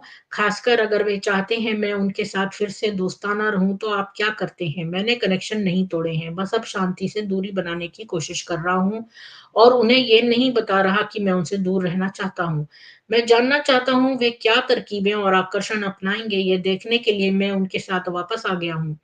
मुझे यकीन है कि सिस्टर इन लॉ, जो एक वरिष्ठ बीके है, उठाए जाने वाले कदमों पर मार्गदर्शन करेंगी। क्या कदम या प्रक्रिया हो सकती है? तत्काल वापस लौटे, क्योंकि मुझे यहाँ सामूहिक दिमाग को जानने और बीके के लोगों के साथ मिलान करने की आवश्यकता है। संपर्क से बचें कहना आसान है, लेकिन फिर मैं अधिकार में एक शांत मन के साथ पूर्णता की भावना चाहता हूँ, क्योंकि मैं इस दलदल से बहुत दूर हूँ। मेरी मदद के लिए कुछ त्वरित प्रक्रियाओं की आवश्यकता है। अब ये जो CS 1979 इस चंगुल से निकला है, ये अपना गेम खेलना चाहता है, बीके वालों का दिमाग पढ़ना चाहता है। तो ये इसने उनसे कांटेक्ट नहीं तोड़ा है और ये सोच रहा है कि अब देखो ये क्या चाल चलते हैं इसको वापस बीके में लाने के लिए, इसलिए इसने कांटेक्ट नहीं तोड़ा है, ये बता रहा है। अब आगे मैं नहीं पढ़ूंगी, आगे बहुत इनकी आपस में बातें बातें हैं और क्या। या बताओ मैं पढ़ूं? ये कौन है? अच्छा, ये ब्रह्म कुमारी लिख रही है। ये कह रही है, आपने मेरे बारे में जो लिखा है मैं सराहना करती हूँ। मैं बहुत बड़े परिवार से मैं रह रही थी। एक दिन मेरी दादी कहीं से कुछ मिठाई ले आई और उन्होंने नहाने के बाद इसे खाने की सोची। नहा कर आके देखा कि टेबल पर मिठाई गायब थी। जब जब उसे अब जब उन्हें संभावित अपराधों के बारे में ख्याल आ रहा था, तो तरह तरह की प्रक्रियाएं उभर रही थी। मुझे गुस्सा आया जब उसने सोचा कि ये नौकरानी द्वारा खाया गया हो सकता है। पति को उसने सोचा, तो हो सकता है अम्मू यानी मेरी मम्मी ने खा लिया हो। तो दादी को बड़ी खुशी हुई, उसने सोचा मामला खत्म हो गया। फिर ट्विस्ट आता है। मैं तब 4 वर्ष की आई हूँ, अपनी दादी के पास दौड़ती हुई आई और कहा, दादी कितना मीठा था, इतना स्वादिष्ट, मुझे पता था आपने मेरे लिए रखा है। जब मेरी दादी को पता चला कि उनकी पोती जिसने मिठाई चुराई है, तो उसकी खुशी दोगुनी हो गई। एक ही घटना प्रकरण में शामिल लोगों के दृष्टिकोण के आधार पर अलग अलग भावनाएं। इस घटना ने मेरी दादी को एक महान सबक सिखाया। ये घटना नहीं है, नहीं हमारे आसपास की व्यक्ति जो हमारी खुशी के लिए जिम्मेदार हैं। इसी तरह जब आप एक संगठन में होते हैं, तो आप अलग अलग संस्कारों, अलग अलग पृष्ठभूमि और अलग अलग कर्म खातों, अलग अलग लोगों से मिलेंगे, जिनमें प्रत्येक कारकों और शक्तियों के तहत कार्य करेगा, फिर भी एक हर एक अलग गति से सीखता है। तो इसने इसको एक उदाहरण दिया है कि एक ही घर में जैसे मिठाई चुरा ली गई, तो भई दादी की भावना जो थी, गुस्सा आया अगर नौकरानी ने चुरा ली तो, लेकिन वही बात अगर उसकी बेटी ने खा ली तो उसको खुशी होगी, और अगर पोती ने खा ली तो खुशी डबल हो जाएगी। तो वो ये कह रही है कि सभी राजमार्ग पे चल रहे हैं, वही अपने पुराने उदाहरण का इसने एक्सटेंशन कर दिया यहाँ पे। अब मैं पूरा नहीं पढ़ रही हूँ, बस ऐसे ही उड़ती नजर से पढ़ रही हूँ।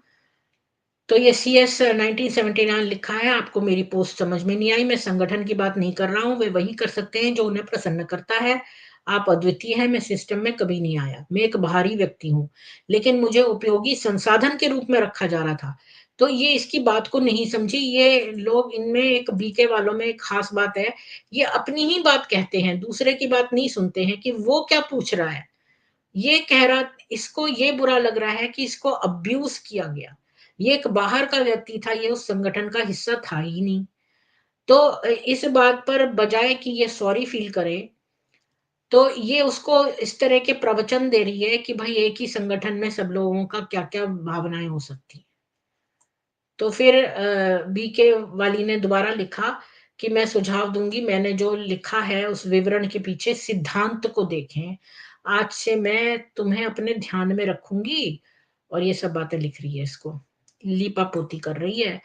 तो फिर अब ये उसका जवाब दे रहा है, लक्ष्मी मैंने कहा आप समझदार हैं, आप दूसरों के लिए ईमानदारी और दिमाग से सच्ची हैं, लेकिन मुझे कोई दिलचस्पी नहीं है मिलने में, और मैं इसे अंकित मूल्य पर लूँगा। अ, लोग कई लोग मेरे लिए प्रार्थना कर रहे हैं। यदि अच्छा होता है तो क्या यह केवल आपके लिए ज़िम्मेदार है? बस ये कह रहा है मुझे पिंक पैंथर जो है वो कर दे अ, मार्गदर्शन। तो पिंक पैंथर अब इसको लिख रहा है, इस बात का जवाब दे रहा है ना, जो लक्ष्मी ने कहा ना मेरी दादी को पता चला कि उनकी पोती थी जिसने मिठाई चुराई थी, तो ये कह रहा है तो अंत में हमारे पास आपके बारे में तथ्य है वी लक्ष्मी कि आप महिला हैं। हम जानते हैं कि आपको अपने स्वयं के दान देने की अ, अनुमति है और अधिक के लिए दबाव नहीं पड़ता है। शायद इसलिए क्योंकि उन लोगों के साथ जिन्हें बीके चारों ओर चाहते हैं, वह जानते हैं कि ये धीरे-धीरे पकड़ने वाला बंदर है। यदि आप मनोचिकित्सा के डॉक्टर हैं, जैसा कि आप दावा करती हैं, तो आपकी सामाजिक स्थिति आपका दान है, आपकी उपस्थिति एक समर्थन है, जितना कि आप कह सकती हैं। यह सब संगठन के जनसंपर्क के मोर्चे पर जोड़ता है। वे आपसे उन चीज़ों के अलावा बहुत कुछ नहीं पूछेंगे, जो कि वास्तविक बोझ नहीं है। शायद कभी-कभी उनके लिए बोल रही हैं। आपको शौचालय साफ करने के लिए नहीं कहा जाएगा, या हवाई अड्डे से बहन को ले जाने के लिए आप जो कर रही हैं, उसे छोड़ने के लिए नहीं कहा जाएगा। तो बेसिकली ये कह रहा है कि आपकी स्थिति ऐसी है कि ये कोई साइकोलॉजिकल डॉक्टर है वहाँ पर, ब्रह्म कुमारी में, वी के जो लक्ष्मी है जिसने लिखा है। तो ये कह रहा है कि आपसे कोई टॉयलेट तो साफ कराएँगे नहीं।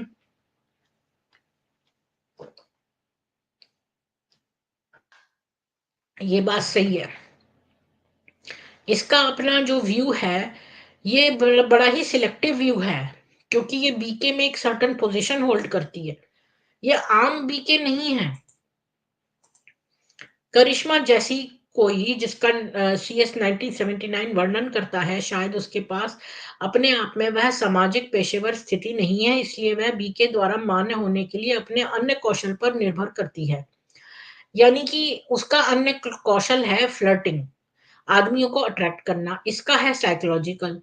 तो ये अलग-अलग फ़ील्ड्स हैं। यह पंथों के मुख्य उपकरणों में से एक है, जिससे सदस्यों को विशेष मूल्यवान अपनेपन का एहसास होता है। लगभग सभी पंथों को मैंने देखा है, अच्छे और अच्छे अर्थ वाले जो भरे हुए आत्म सुधार, गहरे उद्देश्य और अक्सर समान विचारधारा वाले समुदाय के लिए लक्ष्य रखते हैं। यही है, प्रत्येक को एक स्तर पाया जा सकता है जिस पर वे संबंधित हैं। जहाँ बीके जैसे संगठनों के भीतर संघर्ष होता है, जब पदों की तुलना में भूमिका के लिए अधिक उम्मीदवार होते हैं, इसलिए विशेष रूप से पदानुक्रमित महत्वाकांक्षी के बीच गंभीर प्रतिस्पर्धा हो सकती है। यही कारण है कि अक्सर सेवादारी बीके जो संगठन के कार्यों के निचले छोर पर कड़ी मेहनत कर रहे होते हैं, वे अक्सर सबसे विनम्र और व्यावहारिक रूप से आध्यात्मिक होते हैं, जबकि उच्च अधिकारियों की आंखों के पीछे सभी प्रकार की राजनीतिक साजिशें और गुप्त उद्देश्य होते हैं। तो ये कह रहा है जो बहुत छोटी पोस्ट पे होते हैं वो एक्चुअली में विनम्र और मेहनती होते हैं, बाकी जो ऊंची-ऊंची पोस्ट संभालते हैं इस संस्था में, वो सब पॉलिटिकली हैं मोटिवेटेड। ये बात तो सच है। और बस ये लास्ट है आई थिंक।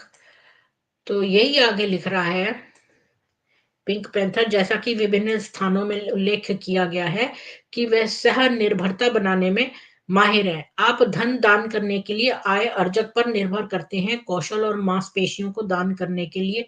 ये तो इंग्लिश में ही पढ़ना पड़ेगा।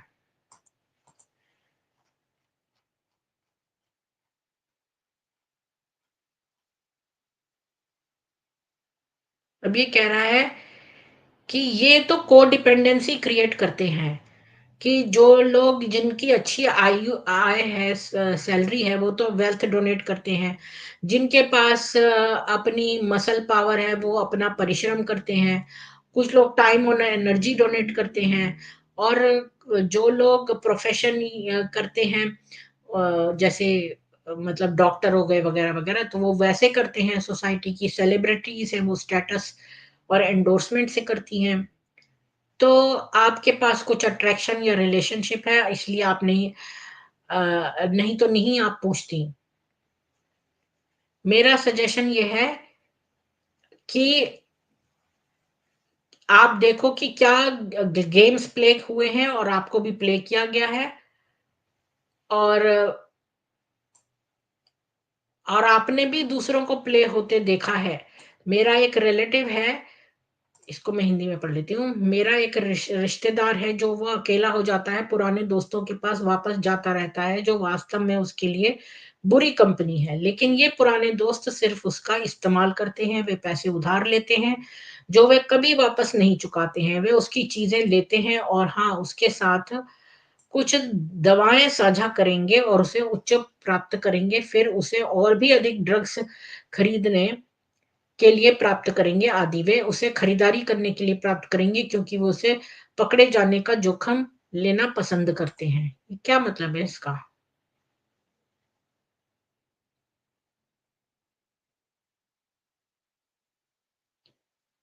तो ये कह रहा है कि इसका एक रिलेटिव है, वो एक कुछ पुराने दोस्तों के पास जाता है, जो उसको यूज करते रहते हैं, उससे उधार पैसा मांगते हैं लेकिन वापस नहीं करते। तो वो जो है उनको ड्रग बेचता है, मतलब ड्रग्स में चाहता है वो डील करे ताकि वो पकड़े जाए। अ,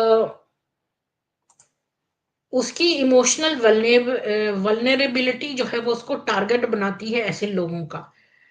फिर वो उनसे थोड़ा कट जाता है थोड़े पीरियड के लिए, फिर वो उनसे जो है छुटकारा पा लेता है अपने जीवन में, पर फिर वो दोबारा उनके पास चला जाता है। वो नीडी है, हमारे अपने वेज हैं। हम भी लोगों को और फिर वो लोगों को इनवाइट करता है कि आओ मेरा एडवांटेज ले लो, ताकि उसको कंपेनियनशिप मिल जाए। तो ये तो मैंने कल डिस्कस करा ही था कि ये जितने भी लोग बीके में जाते हैं, ये कुछ ना कुछ ढूँढ रहे हैं, फ्रेंड्स ढूँढ रहे हैं, इनको नीड होती है। कुछ समय तक ये सोसाइटी में अलग रह लेते हैं, फिर इनको एक कम्युनिटी चाहिए, जो इनको सपोर्ट करे। इसलिए ये वापस बार-बार जाते हैं, जबकि ये इनको पता है कि ये यूज़ होते हैं वहाँ पर, फिर भी ये फिर से पहुँच जाते हैं। तो हम सभी को अपने जीवन में कुछ प्यार या मान्यता की आवश्यकता होती है, और अक्सर हम अकेला महसूस करने की बजाय कृत्रिम प्रेम यानी आर्टिफिशियल प्रेम ही स्वीकार कर लेंगे। और इसने कहा है कि यानी कि जो एक्स बीके ने अक्सर लिखा है कि कैसे बीके अपना ध्यान और कंपन का उपयोग नशा पैदा करने के लिए करते हैं, फिर लोगों को उन्हें चीजें देने और उनके लिए काम करने के लिए कहते हैं, जैसे मेरे रिश्तेदार के तथाकथित दोस्त। बीके दूसरों को मुक्त नहीं करते हैं, वे कभी भी एक छात्र को नहीं बताते हैं जिसे आपने स्नातक किया है, अब दुनिया में बाहर जाएं और एक परिपक्व स्वतंत्र इंसान के रूप में स्वतंत्र रूप में रहें। उनकी शिक्षा है कि ये संभव नहीं है। आपके पास अंत तक स्पष्ट करने के लिए कर्म होगा, जब केवल अंतिम विनाश और धर्मराज प्रक्रिया को समाप्त कर देगा। यही है, यदि आप चारा लेते हैं, आप झुका हुआ है और शिक्षण के एक आप जो है वो बेट ले लेते हैं, मतलब, और हुक हुक कर मतलब वहां पर ट्रैप हो जाते हैं, और टीचिंग उनकी क्लोज्ड लूप है और उसमें कोई वे आउट नहीं है। तो ये बेसिकली बहुत अच्छा इसने लिखा है, पिंक पैंथर ने, कि यहाँ पर कोई भी ग्रेजुएशन जो कर लेता है इस यूनिवर्सिटी से बीके वाली, तो ये कभी उसको इंडिपेंडेंट नहीं होने देते। उसको बल्कि बोल देते हैं विनाश तो होना ही है, तो आगे उसका जीवन में कुछ भी नहीं है। उसको एक स्वतंत्र इंसान मनुष्य के रूप में वो रह नहीं सकता, बल्कि वो यहीं पर जो है बेट लेके और यहीं पर वो रहता रहेगा, और वो उसके आगे कोई भी रास्ता नहीं है। और अम, और अगर सचमुच में आपकी लाइफ में कोई प्रॉब्लम है, तो वो आपको बड़ी जल्दी त्याग देंगे बीके वाले। इसलिए आप अपनी लाइफ में बिजी रहिए, अपने रिलेशनशिप बनाइए, इंटरेस्टिंग पीपल के साथ इंटरेस्ट और क्यूरियोसिटी शेयर करिए, और अपने प्रेजेंट में रहिए। तो और ये बात जो इसने लिखी नहीं कि वी लक्ष्मी ने, क्योंकि इसने बहुत सारे धर्म देखे हैं कि उनमें लॉजिकल चीजें नहीं होती, बी के टीचिंग जो है वो रिवॉर्डिंग है, ये वो। तो कह रहा है वो ये तो आपका बड़ा इग्नोरेंस दिखा रहा है दूसरे रिलीजन और टीचिंग और उनकी हायरार्की के बारे में। अम, और आप जो आपका जो कॉन्शियसनेस है वो एक अकाउंटेंट के तौर पे है, लेकिन आप बहुत सारे आइडियाज को इग्नोर कर देते हो। और बाबा जो है वो ओशन है नॉलेज का, बस ये एक्सेप्ट करते हो। लेकिन जो चीजें गलत हो जाती हैं, जो बहुत फंडामेंटल चीजें हैं, तो आपको कोई भी चीज समझ में नहीं आती, यही लॉजिकल है। एनीवेज, तो आज की मेरी ये समाप्त हो गई है, और मैं एक आपको वो दे देती हूँ ज्वाइनिंग लिंक। और जो आज का जिसने पूरी कहानी सुनी है CS 1979 की, केवल वही आए ऊपर अपना शेयर करने।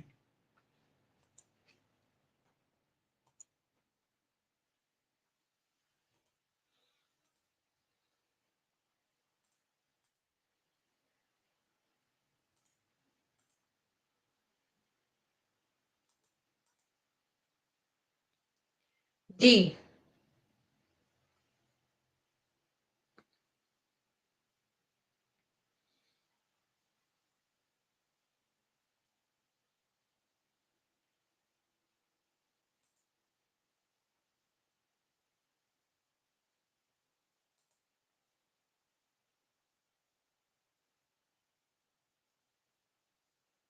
बात ये है कि लोग कैसे हैं, अच्छे बुरे, ये तो बात की बात है। मैं तो कहती हूँ कभी भी कोई ऑर्गेनाइजेशन में जो उसका फाउंडर होता है, उसका चरित्र जो है उसको लोग फॉलो कर रहे हैं, तो उसका चरित्र बहुत हाई होना चाहिए।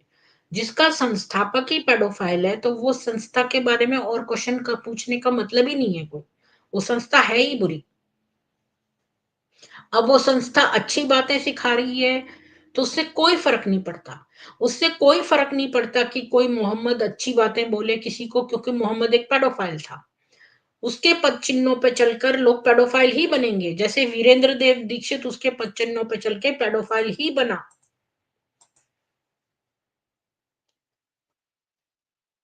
तो आज की कहानी में यही था, संक्षेप में मैं समरी अगर मैं बोलूं जिन्होंने नहीं सुना है, कि भाई ये आदमी था, इसके जबड़े में बहुत दर्द हुआ, ये बेहोश हो गया, तो इसको एक बीके करिश्मा नाम की एक लड़की ले गई, और इस बजाय इसको हॉस्पिटल में ले जाने के, उसको अपने फ्लैट के बगल वाले फ्लैट में शिफ्ट कर दिया। और उसका हस्बैंड तो कोई कमाता नहीं था, वही कमाती थी। तो वो बहुत फ्लर्ट करती थी आदमियों से, और इसको भी छोड़ने जब जाती थी अपनी कार में ले जाती थी। और ये पैसे इसने नौकरानी नहीं रखी, बल्कि इससे इसने एक बड़ी गलती ये की कि इससे ये उसके घर में जाके खाना बनाती थी। तो इसने नौकरानी रखनी चाहिए थी, बजाय कि उससे खाना बनवा के, और उसको बहुत तरह के उपहार देता था वो, और पैसे देता था, और वो लोग उपहार और पैसे लेते रहते थे। तो जो कि ज्यादा था, एक नौकरानी रख लेता खाना बनाने वाली, तो इतना पैसा नहीं लगता। तो एंड में ये बात इसने लिखी है।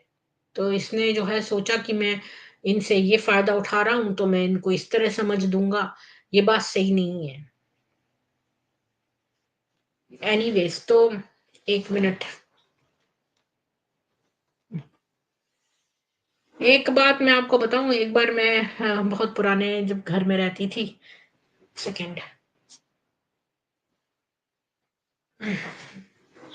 जब मैं एक पुराने घर में रहती थी, तो मेरे घर में हम लोगों ने मॉर्टगेज तो दिया वो नहीं था। हमने सोचा कि हम अपने कमरे जो है किराए पे उठा दें थोड़े समय के लिए, तो हमारे पास पैसा आएगा रेंट का, तो हम उससे मैनेज कर लेंगे। तो एक एक एक आदमी और एक वुमन आए, और हमने देखा नहीं, और वो उसने सोचा हम लोग कुछ लाए थे खाना, तो उसने हमारा निकाल लिया फ्रिज में से, और अपना खाना वहां मछली रख के चली गई, और हमारा खाना ले गई, और बदले में कुछ और रख गई, और मेरा पैन भी ना अवन में रख गई। और वो वाला पैन, हम अवन में जो हैंडल है उसका पिघल जाएगा। तो वो मुझे बड़ा बुरा लगा। अपने मन से इसने सोच लिया कि भाई ये मैं दे दूं और ये मेरा ले जाए। मतलब हद हो गई। मैंने तो मुझसे पूछे बिना अपना कुछ खाना वहां रख गई और हमारा खाना ले गई। उसने सोचा कि इसके बदले में ये इनको ये मिल जाएगा, हमें ये। तो तुमने सोच कैसे लिया ये बात? यही मैं बता रही हूँ कि हम लोग सोचते हैं कि भाई चलो अब ऐसे समझ देंगे तो ऐसे, अरे भाई मैं कहती हूँ सिंपल रखो अपनी लाइफ। अब अगर ये खाना बनाने वाली रख लेता तो ये इतना शोषित नहीं होता। जहां भी फायदा देखो, जब मैं पहले इंडिया में थी ना, तो मैंने एक बार जब वो करा, अ, एक मैंने होटल मैनेजमेंट भी किया, तो किसी ने ये बात कही कि अगर तुम लड़की होने का फायदा नहीं उठाओगे तो कोई तुम्हारे लड़की उठाने का फायदा नहीं उठाए। यानी कि अगर कोई लड़की होने का फायदा उठाते हैं कई लड़कियां, तो फिर वो लड़के भी उन लड़कियों का फायदा उठाते हैं लड़की होने का। समझ में अगर जिनको आ गई है तो वो आ जाए। तो अपनी लाइफ सिंपल रखिए। मेरी माँ मुझे कहती थी कि अगर किसी के साथ, लड़के के साथ, जब मैं शादी के लिए सोच रही थी, तो मेरी माँ कहती थी जब भी कभी किसी लड़के के साथ कॉफी पीने या चाय पीने जाओ, रेस्टोरेंट में जाओ, तो अपना चाय के पैसे खुद दो। ये नहीं कि लड़के के पैसों पर जो है वो डेटिंग कर रही हैं, ये गलत है। तो मैं हमेशा जब भी गई हूँ तो मैंने अपने पैसे खुद दिए।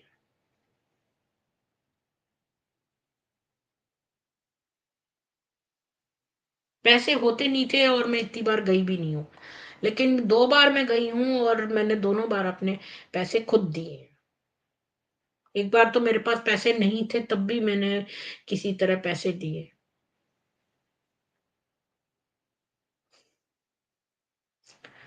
तो किसी को आज की कहानी पे कुछ बोलना है? आप लोग क्या समझते हैं कि ये आदमी जो था, ये शोषित हुआ इतनी तरह से, और वो जो अनाथ लड़का था उसको ये लोग ले गए और उसको, अनाथ लड़के को इन्होंने जो है वो ड्राइवरी भी करवाई उससे, उससे रसोइये का काम भी करवाया, उससे बच्चों की देखभाल भी करवाई, मतलब उससे 3-3 लोगों की वो ली और साथ में उससे रेंट के पैसे भी लेते थे।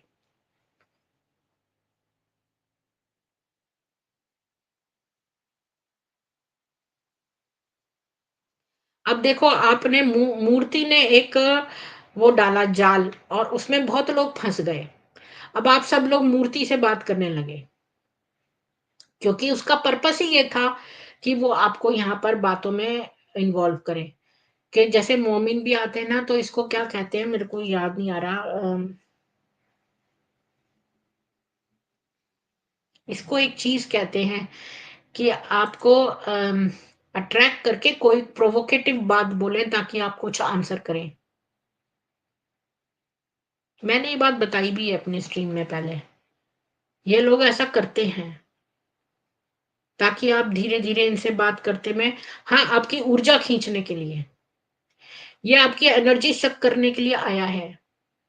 जितनी बार आप उसको कमेंट में लिखोगे विनी जी, इंदिरा जी, रविराज जी, उतनी बार आपकी एनर्जी निकल के इस आदमी पे ये खींच रहा है आपकी एनर्जी। और ये आप इसको चेंज नहीं कर सकते क्योंकि इसका दिमाग वैसे भी निकाला हुआ है।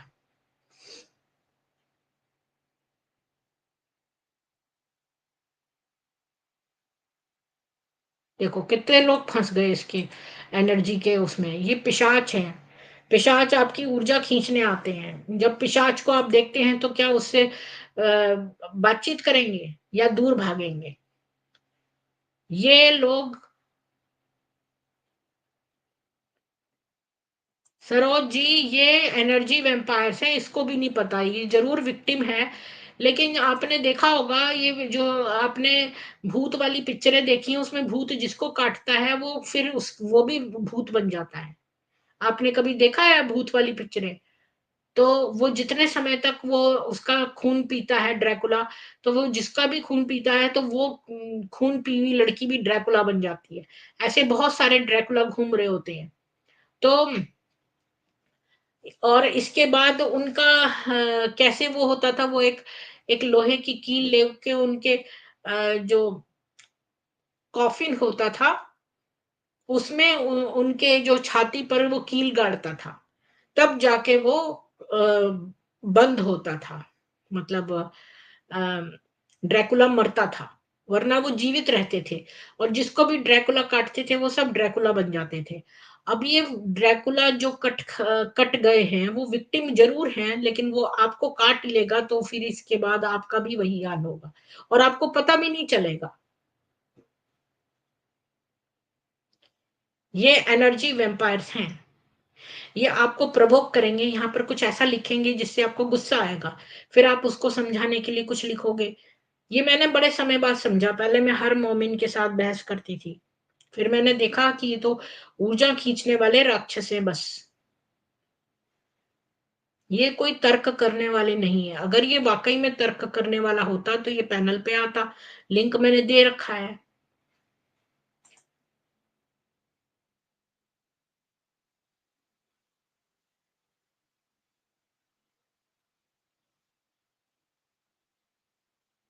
हाँ सरोज जी, यही मैं बता रही हूँ। ये पिक्चरें कितनी भी झूठी हों, उनमें दाल बराबर जो दा मतलब तिल का पहाड़ बनाते हैं ना, तो ये तिल तो होता ही है ना, तो तिल यही है कि ये जिसको काटते हैं फिर वो वैसा हो जाता है, जो भूत जिसको भी काटता था फिर वो भूत बन जाता था।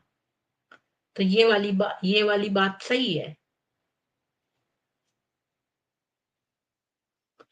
चलिए फिर मैं जो है ये स्ट्रीम समाप्त करती हूँ, कोई तो आ नहीं रहा है ऊपर। तो इसीलिए वेदों में लिखा है ना कि ज्ञानियों के साथ सत्संग करें, तो वो क्यों लिखा है? वो उल्टा भी ट्रू है। जो ज्ञानी आपको अगर काटता है तो आप भी ज्ञानी बन जाते हो। तो ज्ञानी का अलग है। वो सत्संग करने से आप भी के अंदर भी वो वर्च्यूज ट्रांसफर हो जाते हैं, दिव्य गुण जो है आप में भी आने लगते हैं। तो इसीलिए जो अब person is known by the company he keeps, तो ही में मतलब शी भी है। तो जो जैसी कंपनी आप रखोगे वैसे ही आप भी हो जाओगे। हाँ, वो बात तो है ही ना। वो तो मेरे में भी है ना ये वाली कमी तो। मैं भी पहले बहुत ज्यादा आर्ग्यू आर्ग्यू करना, दूसरे को डिफीट करके बताना कि भाई नहीं तुम कैसे गलत हो और मैं कैसे सही हूँ। लेकिन लेकिन इसका कोई एंड नहीं है, वो कभी समझेगा ही नहीं। वो वही बात बोलता रहेगा एक तोते की तरह, क्योंकि उसकी जान जो है वो निकाली हुई है। अब वो खाली एक तोते की तरह बोलता रहेगा, दिमाग उसका निकाला हुआ है।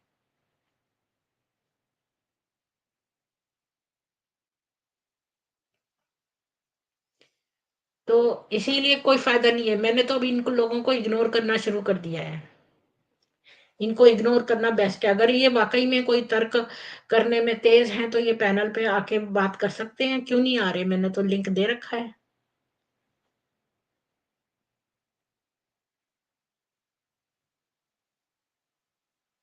आप सभी को बहुत बहुत साधुवाद।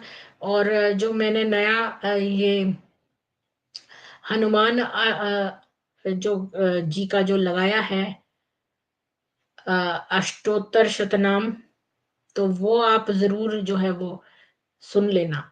बीके भगाओ देश बचाओ। जी जी। तो आप सब लोग से मैं विनती करूंगी कि आप लोग, मैं दो दो मंत्र पढ़ती हूँ केवल। सामवेद पूरा खत्म हो चुका है, ऋग्वेद के दो मंत्र अथर्ववेद के दो मंत्र, यजुर्वेद के 4 मिनट में दो मंत्र हो जाते हैं। कितना अच्छा लगता है। आप दिन में जो है अगर 6 मंत्र सुन लें तो आपको कितने मिनट, 4 मिनट 4 मिनट 4 मिनट, यानी कि 10-12 मिनट में आपके हो जाएंगे। पूरे दिन के लिए वो काफी है। तो क्या आप वो 6 सुनने नहीं आ सकते? जो मेरी वेद वाली स्ट्रीम होती है उसमें क्यों नहीं सुनने आ सकते आप? क्या आप अपने अपने समय में 10-12 मिनट ईश्वर वेदों के लिए नहीं निकाल सकते? तो मैं तो आपको रिक्वेस्ट करूंगी कि आप जरूर आया करें। मैंने तो उसका स्तुति भी खाली एक बार गायत्री मंत्र पढ़ती हूँ, 6 बार नहीं। तो एक ही बार चलाती हूँ, तो मैं 1 मिनट में भी नहीं, कुछ सेकंड का गायत्री मंत्र होता है बस, इसके बाद शुरू हो जाता है। तो पूरी स्ट्रीम ही 4 मिनट की होती है। तो आप 4 मिनट में अगर एक वेद नहीं सुन सकते हैं तो आप सनातनी होने पर प्रश्न चिन्ह है। जब आपके सामने वेद हैं इतने अच्छे, और मैं पढ़ भी रही हूँ, साथ में मैं दिखाती भी हूँ ताकि जिनको नहीं सुनना वो खुद से पढ़ सकते हैं। तो आप अगर उतना देर भी नहीं दे सकते हैं तो फिर क्या आप कर रहे हो? सब तरफ से काम करो। इनका भी मैं जो हूँ ना वो कम्युनिटी पोस्ट पर चित्र भी लगाती हूँ, आपको उसके बारे में एजुकेट भी करती हूँ। साथ में मैं 1 सेकंड।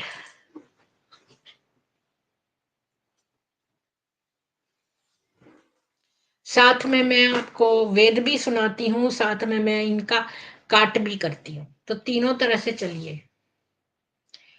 तो कम से कम वेद सुनते रहिए। अच्छी बातें सुनते रहेंगे तो सही रहेगा।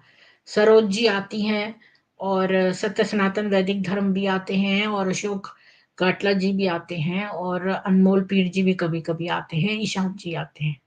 तो कुछ लोग तो आते हैं पर बहुत लोग नहीं आ रहे हैं।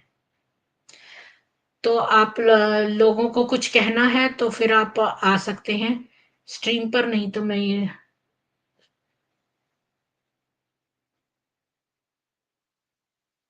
जी हाँ, उर्मिला जी भी आने लगी हैं अब तो। तो आप सभी लोगों का बहुत बहुत साधुवाद और कल फिर मिलेंगे वेदों में। जय श्री राम।